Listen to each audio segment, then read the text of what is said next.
మహిళలకు white discharge ఎందుకు అవుతుంది? ఇది ప్రమాదమా? వైట్ డిశ్చార్జ్ అంటే ల్యూకోరియా అని కూడా పిలుస్తారు. ఇది చాలా మహిళల్లో సాధారణంగా కనిపించే సమస్య.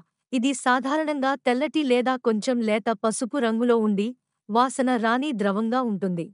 వైట్ డిశ్చార్జ్ అనేది యోనిని శుభ్రంగా మరియు ఆరోగ్యంగా ఉంచడానికి సహాయపడుతుంది. అయితే, ఇది అధికంగా లేదా అసహజ వాసనతో వస్తే, దానిని అనారోగ్య సంకేతంగా పరిగణించాలి. వైట్ డిశ్చార్జ్ ఎందుకు అవుతుంది? వైట్ డిశ్చార్జ్ అనేక కారణాల వల్ల సంభవించవచ్చు. వీటిలో హార్మోన్ల మార్పులు ఒకటి.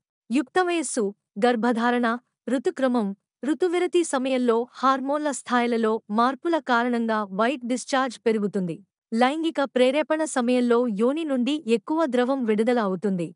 ఇది వైట్ డిశ్చార్జ్గా కనిపిస్తుంది. యోనిలో సహజంగా నివసించే కొన్ని రకాల బ్యాక్టీరియా వైట్ డిశ్చార్జ్కు కారణమవుతాయి. కొన్ని రకాల గర్భనిరోధక మాత్రలు వైట్ డిశ్చార్జ్ను పెంచుతాయి. వైట్ డిశ్చార్జ్ ప్రమాదకరమా? చాలా సందర్భాలలో వైట్ డిశ్చార్జ్ సాధారణం. ఇది ప్రమాదకరం కాదు. అయితే, కొన్నిసార్లు ఇది సంక్రమణ, ఇతర వైద్య పరిస్థితికి సంకేతంగా ఉంటుంది. వైట్ డిశ్చార్జ్ పసుపు, ఆకుపచ్చ లేదా బూడిద రంగులో ఉండటం.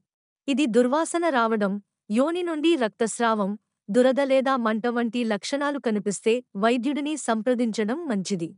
వైట్ డిశ్చార్జ్ చికిత్స వైట్ డిశ్చార్జ్ యొక్క కారణాన్ని బట్టి చికిత్స మారుతుంది. కొన్నిసార్లు చికిత్స అవసరం లేదు. ఇతర సందర్భాలలో వైద్యుడు యాంటీబయాటిక్స్ లేదా యాంటీఫంగల్ మందులను సూచించవచ్చు.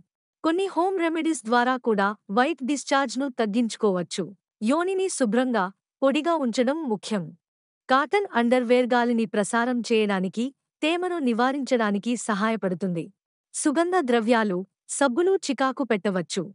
సురక్షితమైన లైంగిక సంబంధాలు లైంగికంగా సంక్రమించే అంటువ్యాధులను నివారించడానికి సహాయపడతాయి. వైట్ డిశ్చార్జ్ అనేది మహిళల్లో సాధారణం. చాలా సందర్భాలలో ఇది ప్రమాదకరం కాదు. అయితే, మీకు ఏవైనా ఆందోళనలు ఉంటే వైద్యుడిని సంప్రదించడం ముఖ్యం.